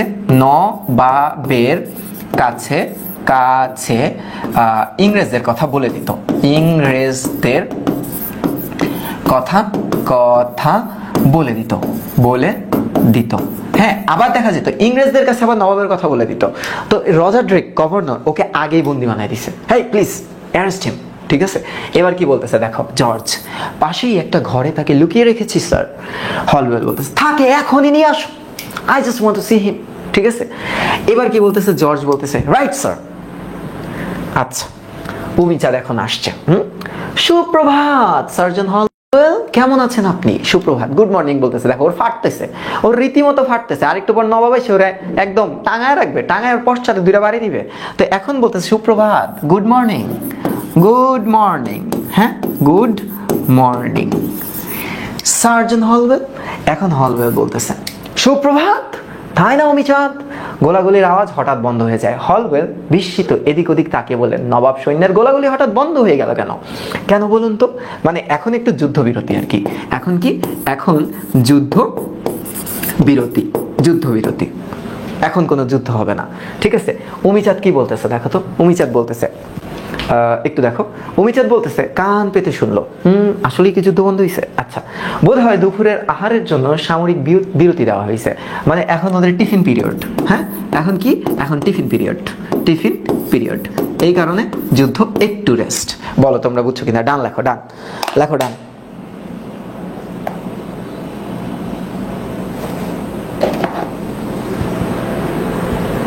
লেখো ডান। কি করস না করস?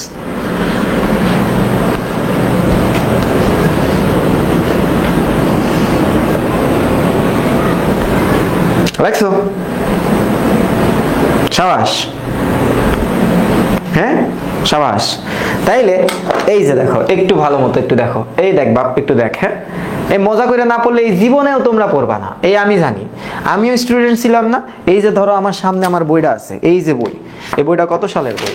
এই বইটা এই যে দেখো, এই যে 2014-15 বই, প্রথম প্রকাশ। এই বইটা আমার মনে হয় একমাত্র একটা বই যে বইয়ে কোনো দাগাদাগি নাই, ঠিক আছে। কারণ আমিও পড়ি নাই তখন, স্টুডেন্ট ছিলাম তখন, এটারে গুনিই নেই। কিন্তু স্টুডেন্ট থেকে যখন টিচার হইলাম না, এটা হলো আমার প্রথম বই দেখে আমি দাগাই না। আরও বই আছে কয়েকটা। আর এখন দাগাদাগি করি তো এই যে আইপ্যাড আছে একটা, এই আইপ্যাড একটু দাগাদাগি করি আর কি। হ্যাঁ, এখন সব ডিজিটাল হয়ে গেছে। তো এর জন্য ওই বইটাকে আমি রেখে দিচ্ছি একদম স্মৃতির পাতায়, যে একমাত্র বই যেটা আমার দাগাদাগি ছাড়া আর কি। এখন দেখো কি হচ্ছে, দেখো হলওয়েল বলতে, এই সুযোগের সদ্ব্যবহার করতে হবে উমিচাঁদ, এই সুযোগের সদ্ব্যবহার করতে হবে। কোন সুযোগ?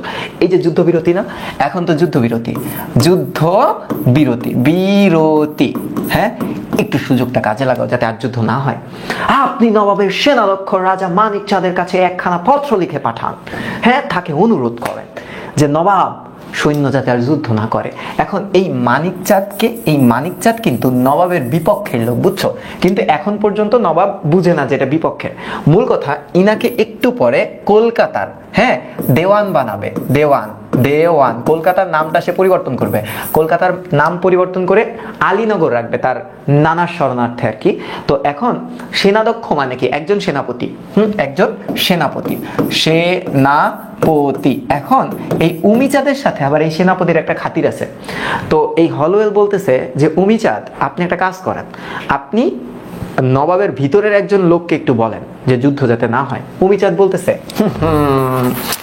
Holwell, mister Holwell, sir Holwell, বন্দির কাছে এমন প্রার্থনা করছেন, এটা কি ঠিক হচ্ছে?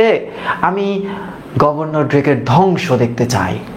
ভাব নিছে কিন্তু এখন কিন্তু ভাব নেওয়াটা স্বাভাবিক। হ্যাঁ, ভাব নেওয়া, এখন কিন্তু ভাব নেওয়াটা স্বাভাবিক, স্বাভাবিক। কেন ভাব নেওয়াটা স্বাভাবিক বলতো? যে রজার ড্রেক, এই যে ড্রেক, এই ড্রেকই তো আমাকে অ্যারেস্ট করছিল। হ্যাঁ, অ্যারেস্ট করছিল না? অ্যারেস্ট, এই ড্রেক কি আমাদের অ্যারেস্ট করছিল না? এই ড্রেক এখন পালাইছে। হ্যাঁ, আর আপনি আমারে বন্দি বানায় রাখছেন, এখন বন্দির কাছে আসছেন হেল্প চাইতে, আমি তো হেল্প করবো না। No no no no no.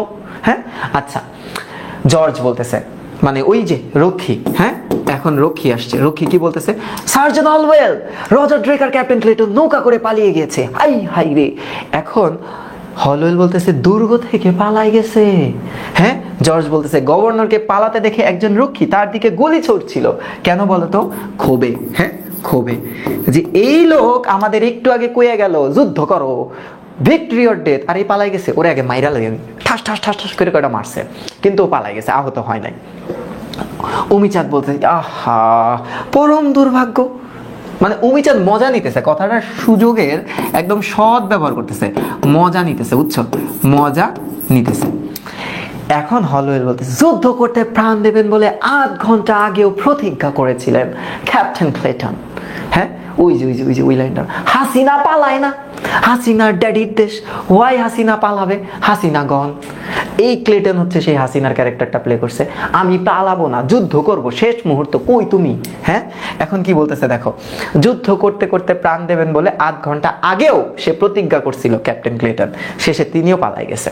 Umichand বলতেছে, আবার একটা খোঁচা দিছে দেখো, ব্রিটিশ সিংহ লেজ গুটিয়ে নিলেন, এ তো বড় লজ্জার কথা। ঠিক আছে, এখানে কিন্তু সে একটা খোঁচা দিয়ে দিল, খোঁচা। আর ব্রিটিশ সিংহ কাকে বলছে? ব্রিটিশ সিংহ বলছে ক্যাপ্টেন ক্লেটনকে। ক্যাপ্টেন, ক্যাপ্টেন ক্লেটন বানান কি রে? ক্লেটন বানান মনে এরকমই। আচ্ছা, যেটা হোক হোক। হলওয়েল বলতেছে উমিচাঁদ এখন উপায়টা কি? হ্যাঁ, ও তো অসহায়, ও কিন্তু এখন অসহায়, টোটালি অসহায়, অসহায়। হ্যাঁ, উমিচাঁদ আবার বলতেছে দেখো, উমিচাঁদ বলতেছে আবার কি, ক্যাপ্টেন কর্নেলরা সবাই পালাই গেছে, এখন ফাঁকা ময়দানে গাইস হাসপাতালের হাতুড়ে সার্জন জন জেফা নিয়া হলওয়েল সর্বাধিনায়ক। আপনি এখন কমান্ডার ইন চিফ, যেটা ভালো মনে করেন সেটাই করেন। হ্যাঁ, তার মানে কাহিনীটা কি দেখো, এইটা হচ্ছে সার্জন হলওয়েলের পুরা নাম, এটা এমসিকিউর জন্য অনেক ইম্পর্টেন্ট। হ্যাঁ, এটা হচ্ছে ফুল নেম, ফুল নেম একটু দেখো। আর সর্বাধিনায়ক মানে লিডার, সুপ্রিম লিডার। হ্যাঁ, সুপ্রিম লিডার, সুপ্রিম লিডার। ঠিক আছে, একটু দেখো। আর সে যে হাসপাতালে কাজ করতো, সেই হাসপাতালের নাম কি? গাইস হাসপাতাল। হাতুড়ে ডাক্তার এটা একটা খোঁচা মারছে আর কি তারা। হ্যাঁ, এখন বলতেছে হলওয়েল বলতেছে হতাশার স্বরে, উমিচাঁদ তুমিও এমন করছো আমার সাথে। এখন কি বলতেছে? উমিচাঁদ বলতেছে আচ্ছা ঠিক আছে, এরকম এরকম আসলে কাতর স্বরে আমাকে আর ডেকেন না। এখন আমি রাজা মানিকচাঁদের কাছে চিঠি পাঠাচ্ছি, আপনি দুর্গ প্রাকারে, মানে কি একদম চূড়ায়, দুর্গের চূড়ায়, হ্যাঁ দুর্গের পিকে চূড়ায় সাদা নিশান উড়িয়ে দেন। সাদা নিশান মানে সন্ধি, যে আমরা আসলে যুদ্ধ করব না, আমরা একটা মিল করব। হার মানতেছি না, আত্মসমর্পণ না, আমরা একটা মিল করতে চাইতেছি, আসেন আমরা একটু শান্তি চুক্তি করি। এখন জর্জ আসছে, জর্জ এসে সর্বনাশ হয়ে গেছে, সর্বনাশ, কি হয়েছে? আই হাই রে, একজন ডাচ সৈন্য গঙ্গার দিককার ফটক ভেঙে পালাই গেছে। সেই পথ দিয়ে নবাবের সশস্ত্র পদাতিক বাহিনী হুড়হুড় করে কেল্লার ভিতরে ঢুকে পড়ছে। এই কথাটার অর্থ কি জানো? ধরো এখন আমাকে লাগে হাসিনার গ্যাঞ্জাম, ঠিক আছে? হাসিনা যখন পালাইতেছিল আমরা কি করছি জানো? তার টায়ারটা পুচুত করে একদম টায়ারটারে ফাটাই দিছি যাতে ওই গাড়ি করে সে যাইতে না পারে, এরকম ব্যাপারটা। তো এই যে ডাচের সাথে ইংরেজদের কিন্তু একটা গ্যাঞ্জাম ছিল। তো তারা কি করছে জানো, তারা পালানোর টাইমে কি করছে, এই ফটকটা ভেঙে দিছে, একটা গেট ভেঙে পালাই গেছে। তাইলে ওই গেট তো রাস্তা, এখন প্রাচীরের যদি ফটক ভেঙে যায় তাহলে ইজিলি তো ভিতরে আসা যাবে। ব্যাপারটা হচ্ছে এরকম। হলওয়েল বলতেছে সাদা নিশান ওরাও, দুর্গ তরণে সাদা নিশান ওরাও, মানে দুর্গের চূড়ায় সাদা নিশান ওরাও। এখন কি হয়েছে, জর্জ ছুটে গিয়ে একটা নিশান উঠায় দিল। সঙ্গে সঙ্গে নবাব সৈন্যের অধিনায়ক রাজা মানিক চাঁদ এবং মীর মর্দান, ইনি হচ্ছে নবাবের সাথে শেষ পর্যন্ত লেগে থাকবে সেনাপতি, তারা ঢুকলো একদম, হ্যাঁ একদম ঢুকছে। এখন ঢুকার পর কি হয়েছে দেখো, মীর মর্দান এই যে দুশমনরা এখান থেকে গুলি চালে, ওরা ধর ধর, এই শাহিন ওকে ধরে ফেল, ঠিক আছে। এরপর কি বলতেছে, হলওয়েল বলতেছে দেখো আমরা সন্ধির সাদা নিশান উড়িয়ে দিয়েছি যুদ্ধের নিয়ম অনুসারে। আমরা তো এখন আপনাদের সাথে সন্ধির সাদা নিশান, অর্থাৎ আপনাদের সাথে আমরা শান্তি চুক্তি করতে চাই। এখন মীর মর্দান বলতেছে সন্ধি নাকি আত্মসমর্পণ? এত বড় সাহস, তোমরা তো হার মানছো, আবার বলো সন্ধি। এখন মানিক চাঁদ বলতেছে সবাই অস্ত্র ত্যাগ করো, হ্যান্ডস আপ, হ্যাঁ মাথার উপরে হাত তুলে দাঁড়াও। মানিক চাঁদ পরে কি বলতেছে, হলওয়েল তুমিও হাত তোলো, তুমিও মাথার উপর দু হাত তুলে দাঁড়াও, একটু এক চুল নড়লে প্রাণে মরবে।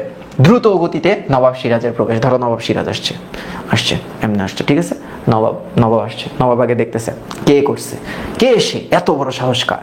হ্যাঁ এখন নবাব সিরাজ সঙ্গে সঙ্গে সসৈন্য সেনাপতি রায় দুর্লভ, এই রায় দুর্লভ কি বললাম, ওই যে জানকিরামের ছেলে, আমরা পড়বো তার সম্পর্কে। হ্যাঁ এগুলো সবই এখন নবাবের সাথে থাকবে, কিন্তু এরা সবাই নবাবের বিপক্ষে কাজ করবে, শুধু মীর মর্দান বাদে আর মোহনলাল বাদে। বন্দিরা কুর্নিশ করে এক পাশে দাঁড়াই রইল, ধরো এমনি কুর্নিশ করে দাঁড়ায় আছে, ঠিক আছে। সিরাজ চারদিকে একেবারে ভালো করে দেখে নিয়ে ধীরে ধীরে হলওয়েলের দিকে আগায় গেল।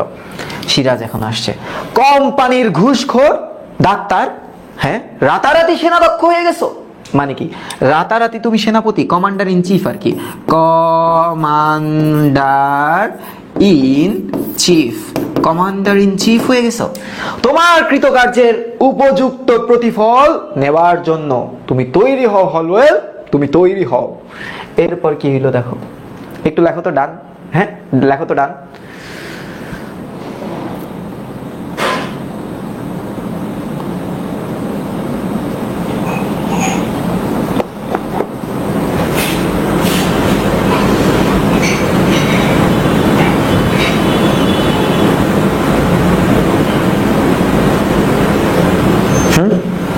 দেখো ওকে না, হ্যাঁ এবার দেখো, এইবার কি হয়েছে, হলওয়েল বলতেছে আশা করি নবাব আমাদের উপরে অন্যায় কোনো জুলুম করবেন না, প্লিজ প্লিজ।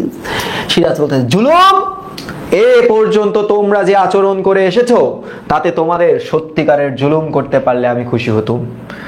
গভর্নর ড্রেক কোথায়, কোথায় পালাইছে শয়তানটা? হলওয়েল তিনি কলকাতার বাইরে গেছে কেন? সিরাজ বলতেছে কলকাতার বাইরে গেছেন না পালিয়ে গেছেন? হ্যাঁ আমি সব খবর রাখি হলওয়েল।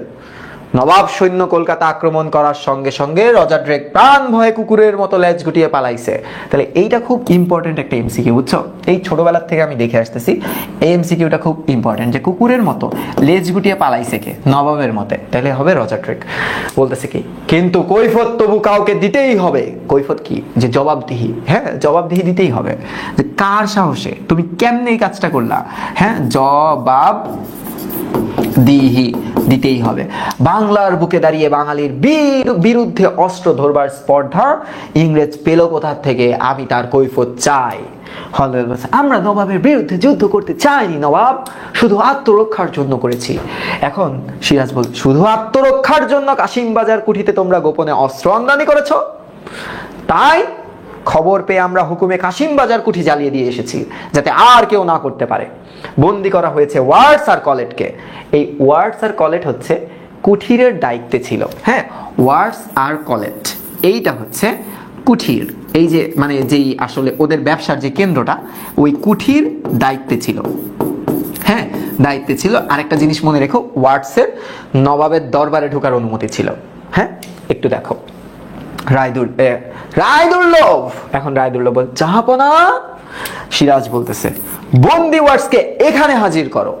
আচ্ছা তাহলে মানে ওই বন্দি যারা করে নিয়ে আসছে তার এখানে হাজির করতেছে। দেখো সিরাজ বলতেছে তোমরা ভেবেছো তোমাদের অপকীর্তির কোনো খবর আমি রাখি না? তখন ওয়ার্ডস সহ রায়দুর্লভ আসছে। ওয়ার্ডস, ইউর এক্সেলেন্সি, আইছে কিন্তু চোর আইছে একটা। সিরাজ, আমি জানতে চাই তোমাদের অশিষ্ট আচরণের জবাবদিহি কে করবে? অশিষ্ট মানে কি? এই খারাপ আচরণের, এই সাহসী আচরণের, হ্যাঁ মানে এই ন্যাক্কারজনক আচরণের জবাবদিহিটা করবে কে? কাশিম বাজারে তোমরা গোলাগুলি আমদানি করেছো, কলকাতার আশেপাশে গ্রামের পর গ্রাম তোমরা নিজেদের দখলে এনেছো, দুর্গ সংস্কার করে তোমরা সামরিক শক্তি বৃদ্ধি করেছো, আমার নিষেধ অগ্রাহ্য করে কৃষ্ণবল্লভকে তোমরা আশ্রয় দিয়েছো, বাংলার মসনদে বসবার পর আমাকে তোমরা গিফট পর্যন্ত পাঠাও নাই। ওয়াই এত বড় দুঃসাহস? তোমরা কি ভেবেছো এইসব অনাচার আমরা সহ্য করব? আমাকে গিফট দিলেই তো হয়ে যেত। এরপর কি বলতেছে দেখো, ওয়ার্ডস বলতেছে, দেখো আমরা আপনার অভিযোগের কথা কাউন্সিলর কাছে পেশ করব। হ্যাঁ মানে ওই যে পুলিশ কর্মীরা যারা থাকে না, ওরা বলে না আমাদের ঊর্ধ্বতন কর্মকর্তাদের কাছে আমরা এটা পাঠিয়েছি, আপনারা একটু অপেক্ষা করুন। এবার কি বলতে, সিরাজ, তোমাদের ধৃষ্টতার জবাবদিহি না পর্যন্ত বাংলাদেশে তোমাদের বাণিজ্য করবার অধিকার আমি প্রত্যাহার করছি। তার মানে এখন থেকে আমরা যেটা দেখতে পারলাম যে ওরা কিন্তু ক্যান্সেল করলো। হ্যাঁ ক্যান্সেল কি? বিজনেস করার যে পারমিশন, বিজনেস, হ্যাঁ বিজনেস করার কি বলতো, বিজনেস করার পারমিশনটা, পারমিশন। এখন যদি আমরা একটু ইতিহাসের দিকে তাকাই, একটু খেয়াল করো যে এই যে ইতিহাস, হ্যাঁ ইতিহাসের দিকে তাকালে আমরা যেটা দেখব যে বিজনেস করার অনুমতি, হ্যাঁ বিজনেস, এই বিজনেস করার অনুমতি এইটা শাহজাহান দিছিল। অনুমতি শাহজাহান প্রায় 1600 সালের দিকে, হ্যাঁ শাহজাহান দিছিল। সেটা হচ্ছে প্রায় 16 শতকের দিকে, 1600। হ্যাঁ এরপরে বাংলায়, হ্যাঁ বাংলায় ট্যাক্স ফ্রি বিজনেসের সুযোগটা দেয় বা পারমিশনটা দেয়, বিজনেস করার পারমিশন, হ্যাঁ পারমিশন। এইটা পাই হচ্ছে সম্রাট ফররুখশিয়ার থেকে, সম্রাট ফররুখশিয়ার তার থেকে, হ্যাঁ তার থেকে। তো নবাব তো কিছুই না সম্রাটের কাছে, তাই না? সম্রাটের আন্ডারেই তো নবাব। এখন আলীবর্দী খাঁ একটু লিমিটেশন দিছিল, আলীবর্দী খাঁ তারপরেও মানে সম্রাট অনুমতি দেওয়ার পরেও কিছু লিমিটেশন দিছিল,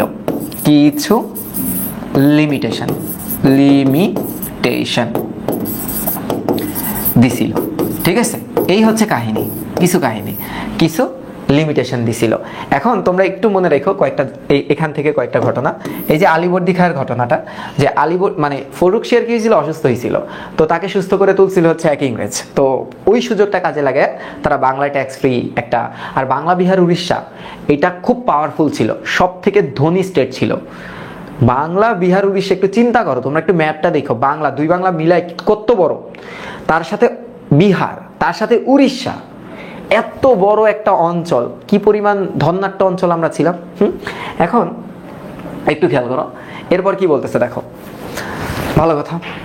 ওয়ার্ডস বলছে, কিন্তু স্যার ইউর এক্সেলেন্সি, বাংলাতে বাণিজ্য করার অনুমতি তো আমাদেরকে বাদশাহ দিয়েছে। হ্যাঁ who the hell you are just nawab, আপনি কেন আমাকে এই কথাটা বলতেছেন? হ্যাঁ কিন্তু বাংলা বাণিজ্য করার অনুমতি তো দিল্লির বাদশাহ ফররুখশিয়ার দিছে আমাকে।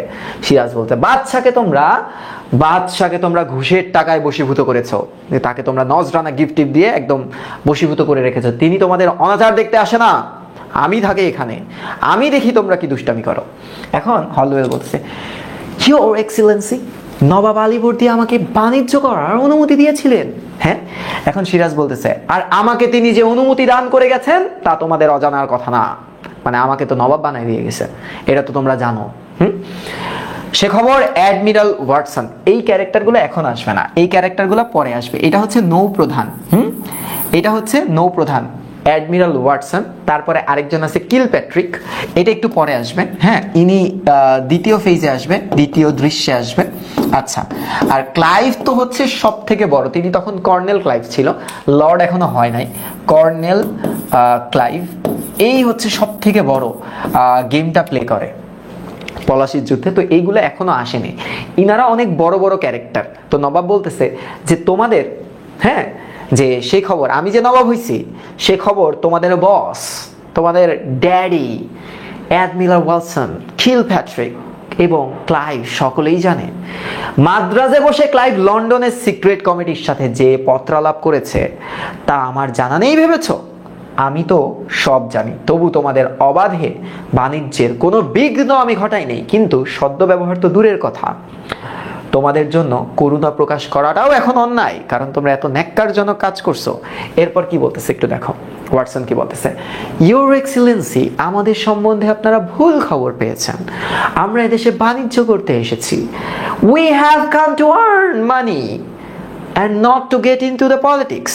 মানে কি, আমরা এখানে টাকা কামাইতে এসেছি। হ্যাঁ, সোজা কথা, আমরা এখানে টাকা টাকা হ্যাঁ টাকা কামাইতে আসছি, কামাইতে আসছি। আসছি, আমরা পলিটিক্স করতে তো আসিনি, পলিটিক্স করতে আসিনি। কিন্তু ওরা তো নিমুখ হারাম, ওরা তো সব করতেছে। হ্যাঁ, রাজনীতি কেন আমরা করব? এরপর সিরাজ কি বলতেছে দেখো, তোমরা বাণিজ্য করো। হ্যাঁ, বাণিজ্য, তোমরা করো লুট, অর্থাৎ তোমরা এক প্রকার ডাকাতি করো, ডাকাতি করো। আর তাতে বাধা দিতে গেলেই তোমরা শাসন ব্যবস্থায় ওলট পালট আনতে চাও। মানে যদি ব্যবসা করতে না দেয় তাহলে যারা শাসনকর্তা আছে তাদেরকে চেঞ্জ করতে চায়। কর্ণাটকে ওই যে তোমরা দেখছো না, ধরো ব্যবসায়ীদের ভোক্তা অধিদপ্তর থেকে কোনো ম্যাজিস্ট্রেট যখন যায় বড় বড় মামলায় ফাঁসায় দেয়, তখন ম্যাজিস্ট্রেটকেই কি করে, ট্রান্সফার করে দেয়, আর ওরা ওখানেই থাকে। কি বলতেছে দেখো, শাসন ক্ষমতা করায়ত্ত করে অবাধে লুটরাজের পথ পরিষ্কার করে নিয়েছো, বাংলাতেও তোমরা সেই ব্যবস্থা করতে চাও। তার মানে আমরা বুঝতে পারতেছি যে আগে, হ্যাঁ, যে কর্ণাটক কিংবা দক্ষিণাত্যে ওরা কিন্তু ওই জায়গাটা ক্যাপচার করে ফেলছিল, অর্থাৎ ইংরেজরা কিন্তু টোটালি ওই জায়গাটা ক্যাপচার করে ফেলছিল। মানে ওখানকার নবাব ছিল পাপেট। হ্যাঁ, কিন্তু বাংলাতে ওরা এটা করতে চায়, নবাব বুঝতে পারছে। তা না হলে আমার নিষেধ সত্ত্বেও তোমরা কলকাতায় দুর্গ কিভাবে সংস্কার বন্ধ করনি কেন? ফরাসি ডাকাতদের হাতে আমরা আত্মরক্ষা করতে চাই। ফরাসি ডাকাত কি? মানে ফরাসিদের সাথে ওদের গ্যাঞ্জাম না, তো বলতেছে আমি ফরাসিরা যদি আমাদেরকে অ্যাটাক করে, হ্যাঁ, যদি ফরাসি মানে কি ফ্রেঞ্চ, হ্যাঁ, যদি ফ্রেঞ্চ আমাদেরকে অ্যাটাক করে তখন কি হবে? আমাদের বাঁচানোর জন্য আমরা দুর্গ ইয়ে করছি। সিরাজ বলতে ফরাসি ডাকাত আর ইংরেজরা অতিশয় সজ্জন ব্যক্তি। হ্যাঁ, এটা বুঝাইতে চাও? সজ্জন মানে হচ্ছে সৎ, সৎ জন, ঠিক আছে। ওয়ার্ডস বলতেছে আমরা অশান্তি চাই না ইউর এক্সেলেন্সি। সিরাজ বলতেছে চাও কি না চাও সেই বিচার পরে হবে। রায়দুল্লভ, এখন রায়দুল্লভকে ডাকতেছে। এখন কি বলতেছে দেখো, রায়দুল্লভ বলতেছে জাহাপনা সিরাজ, গভর্নর ড্রেকের বাড়িটা কামানের গোলায় উড়িয়ে নিশ্চিন্ত করে দাও। অর্থাৎ একটা এক্সাম্পল সেট করো, এক্সাম্পল সেট করো, সেট করো। এই যেমন 32 নম্বরের বাড়িটার কি অবস্থা হয় কও? মানে এটা একটা এক্সাম্পল তৈরি করা যে এরকম যদি কেউ পরেও করে তার সাথে এরকম ঘটবে। তার মানে একটা এক্সাম্পল সেট করো। এটা হচ্ছে একটা শাস্তি। এটা কি? এটা একটা শাস্তি। গোটা ফিরিঙ্গি পাড়ায়, অর্থাৎ বিদেশিদের মাঝখানে, অর্থাৎ বিদেশিদের মাঝখানে আগুন ধরিয়ে দিয়ে ঘোষণা করে দিন সমস্ত ইংরেজ যেন অবিলম্বে কলকাতা ছেড়ে চলে যায়। আশেপাশের গ্রামবাসীদের জানিয়ে দিন তারা যেন কোনো ইংরেজদের কাছে কোনো প্রকারের সওদা, অর্থাৎ কি বিজনেস বা ব্যবসা বা কেনা বেচা না করতে পারে। এই নিষেধকে অগ্রাহ্য করলে তাকে গুরুতর শাস্তি ভোগ করতে হবে। রায় দিল হুকুম জাহাপনা। সিরাজ বলতেছে আজ থেকে কলকাতার নাম হলো আলীনগর। এইটা এমসিকিউ লাগবে। হ্যাঁ, এই যে এমসিকিউ, তারিখটা মনে রেখো। হ্যাঁ, তারিখ 19 জুন 1756। রাজা মানিক চাঁদ, আপনাকে আমি আলীনগরের দেওয়ান নিযুক্ত করলাম। মানে এটার প্রশাসনিক কর্তা, প্রশাসনিক কর্তা, হ্যাঁ, বানালাম। মানিক চাঁদ জাহাপনা হুকুম। এখন কি বলতেছে দেখো সিরাজ, আপনি অবিলম্বে, মানে এখনই খুব দ্রুত কোম্পানির যাবতীয় সম্পত্তি আর প্রত্যেকটি ইংরেজদের ব্যক্তিগত সম্পত্তি নবাব তহবিলে বাজেয়াপ্ত করুন। মানে ওদের যত সম্পত্তি আছে সেগুলো রাষ্ট্রীয় কোষাগারে রাখেন। কলকাতা অভিযানের সমস্ত খরচ বহন করবে কোম্পানির প্রতিনিধিরা আর কোম্পানির সঙ্গে সংশ্লিষ্ট এখানকার প্রত্যেকটি ইংরেজ। অর্থাৎ যত ক্ষয়ক্ষতি হয়েছে, হ্যাঁ, ক্ষয়ক্ষতি যা হইছে, তা, হ্যাঁ, তা কি করব, তা বেয়ার করবে হচ্ছে, বা তার ব্যয়, ব্যয় ভার ইংরেজরা করবে, ইংরেজরা করবে, ঠিক আছে। মানিক হুকুম জাহাপনা সিরাজ উমিচাঁদের কাছে এসে তার কাঁধে হাত দিয়ে বলতেছে, উমিচাঁদ, আপনাকে আজকে থেকে আমি মুক্তি দিলাম। মীর মর্দান উমিচাঁদকে কেন মুক্তি দিছে জানো? ওই যে পথ দেখাই দিছিল, হ্যাঁ, ওই যে গুপ্তচর দিয়ে, গুপ্তচর দিয়ে, হ্যাঁ, পথ দেখানোর জন্য, পথ দেখানোর জন্য গুপ্তচর দিয়ে পথ দেখাই দিছে না, এই কারণে। এইবার একটু খেয়াল করো, একটু ভালো মতো খেয়াল করো কি বলতেছে, ভালো কথা। আর এখন দেখো, আর মীর মর্দানকে, হ্যাঁ, রাজা রাজবল্লভের সঙ্গে আমার একটা মিটমাট হয়ে গেছে। এখন এই যে রাজবল্লভের ছেলে, হ্যাঁ, ছেলে, সে কিন্তু এই কৃষ্ণবল্লভ যে 50 লাখ টাকা নিয়ে পালাইছিল, তো সিরাজের তার সাথে আবার মিটমাট হয়ে গেছে, কাজেই কৃষ্ণবল্লভকেও মুক্তি দেওয়ার ব্যবস্থা করে দাও। মীর মর্দান হুকুম জাহাপনা Siraj Holwell, Holwell your excellency, তোমার সৈন্যদের মুক্তি দিচ্ছি, কিন্তু তুমি আমার বন্দী। রায়দুর্লভকে বলতেছে, কয়েদি হলওয়েল, ওয়ার্ডস আর কলেটকে আমার সঙ্গে পাঠাবার ব্যবস্থা করুন, মুর্শিদাবাদে গিয়ে আমি তাদের বিচার করব। রায়দুর্লভ জাহাপনা সিরাজ বেরিয়ে যাওয়ার জন্য ঘুরে দাঁড়াবার সঙ্গে সঙ্গে উপস্থিত সবাই মাথা নুয়ে তাকে কুর্নিশ করলো, আর আমি বাইরে গেলাম। ঠিক আছে, বলো এতদূর বুঝছো কিনা, এতদূর বুঝছো কিনা, এতটুকুই রাখবো, বেশি পড়াবো না আজকে। বলো তো এতটুকু বুঝছো কিনা, এতটুকু বুঝছো কিনা, একটু বলো এতটুকু বুঝা গেছে কিনা। এটা বড়, এটা অনেক বড়, হ্যাঁ, বুঝা গেছে, পুরোটা বুঝা গেছে, ভালো মতো বুঝছো, কোনো জায়গায় কোনো সমস্যা আছে?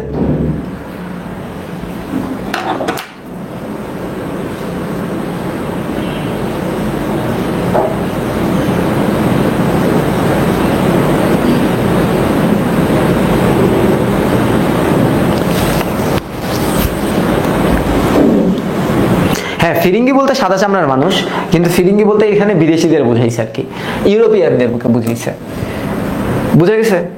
তাহলে এটা হচ্ছে সহপাঠের প্রথম ক্লাস, তাই না? First class, first. আর 3টা ক্লাস লাগবে। তোমার মনে হতে পারে ভাই আর 3টা ক্লাসে কেমনে শেষ হবে? ওই যে প্রথমে যে আধা ঘন্টা আমরা চরিত্র পরিচিতিতে বর্ণনা করছি না, এই যে এগুলা তো প্রতিদিন লাগবে না, আর এগুলো তো প্রতিদিন লাগবে না, সো বেশি আর ক্লাস লাগবে না তোমাদের, ঠিক আছে? আচ্ছা, এখন তোমরা তো রাতে ক্লাস করতে পারবে, 11টায় ক্লাস দিলেও তো আমার মনে হয় না কোনো সমস্যা আছে, আছে? 11টায় ক্লাস দিলে কোনো সমস্যা আছে?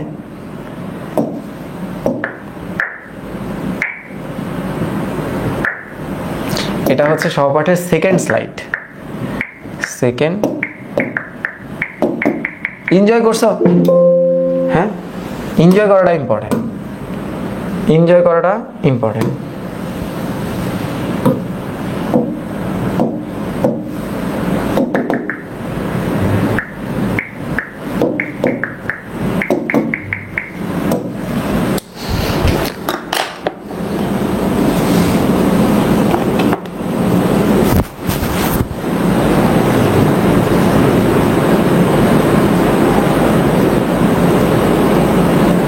এনজয় করবা, এই লাস্ট সময়গুলো এনজয় করবা, বুঝছো?